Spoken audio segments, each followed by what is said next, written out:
Everyone talks about 4K ray tracing and max settings, but a lot of people are sitting on an older mid-range rig that could be perfectly happy at 1440p if it was tuned properly. The goal is not flexing ultra presets. The goal is a stable, good-looking image with consistent FPS. Turning an old mid-range PC into a stable 1440p machine is about smart choices, not pure brute force. Start by being honest about what you have. Check your CPU, GPU, RAM, and power supply.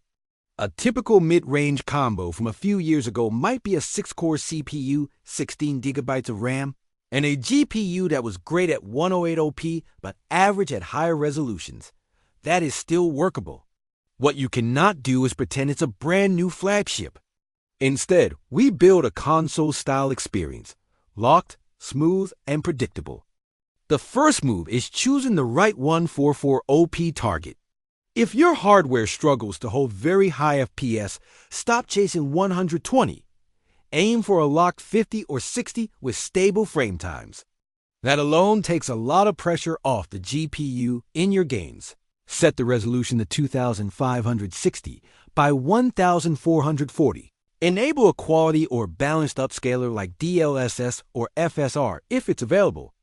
And then set a frame cap near your monitor refresh rate or slightly below. Think cinematic but responsive, not benchmark screenshot.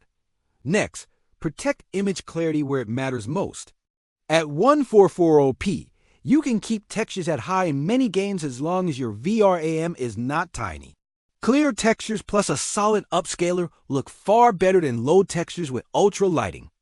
Drop shadows from ultra to medium or high, turn off crazy volumetrics and screen space reflections where they cost too much, and kill things like heavy motion blur and chromatic aberration that just smear the image. Now focus on CPU load. Your older mid-range CPU does not like ridiculous crowds, maximum physics, and insane draw distances, especially in open-world games. Lower crowd density, AI complexity, extra background NPCs, and extreme foliage distance. You will be surprised how little you lose in feel while gaining smoother camera movement and more stable fights. You are tuning for consistent gameplay, not screenshot mode. Your memory and storage setup needs to support this. 16 GB of RAM should be your baseline. If you are still stuck on 8 GB, that is the first hard wall to break. Make sure your OS and main games live on SSD or NVMe, not a mechanical drive. At 1440p, texture streaming and asset loads become more obvious. A slow or full disk turns into hitching, and no settings tweak can fully hide that. Then attack background noise. On an older mid-range rig, every percent of CPU and RAM matters more. Clean your startup apps, close browsers, and launchers you don't need during gaming, and keep overlays to a minimum. Use one overlay to see FPS and frame times, not 4. If you stream, consider lighter overlays and smarter encoding settings so your game has enough headroom to breathe. Thermals and airflow can quietly decide whether your 1440p plan works. If your GPU and CPU are already running hot at 108p, pushing more pixels without fixing airflow will just make them throttle harder. Clean your dust filters. Check that front and bottom fans pull cool air in and rear and top fans push hot air out. And keep cables out of the center airflow path. A mid-range card in a mesh front case with decent fans can comfortably handle 1440p if it is not suffocating. Once you've set the basics, go game by game and build custom 1440p presets. Start from a medium or high preset, then adjust. Keep resolution at 1440p. Keep a good upscaler on. Keep textures up, then bring down shadows, reflections, foliage, crowd density, and post-processing until your FPS line stops bouncing. Lock the frame rate and save that as your stable 1440p profile. Repeat this for each main title you actually play a lot. One global preset does not fit every engine. Do not be afraid to mix settings instead of picking low, medium, high like a religion. You can run high textures and medium shadows with low volumetrics and no motion blur.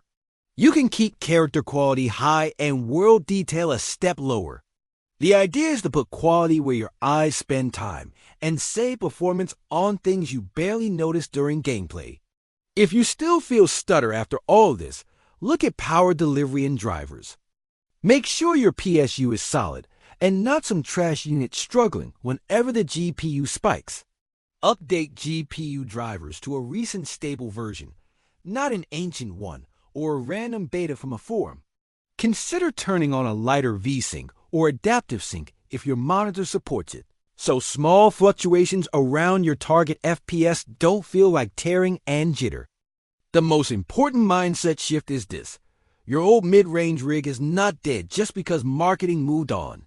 If it has a half-decent 6-core CPU, 16 gigabytes of RAM, and a GPU that can breathe, it can absolutely serve as a 144 OP machine with the right expectations and tuning. Treat it like a console-style box. Pick target FPS and settings per game, lock them in, and enjoy the stability instead of constantly fiddling sliders mid-match.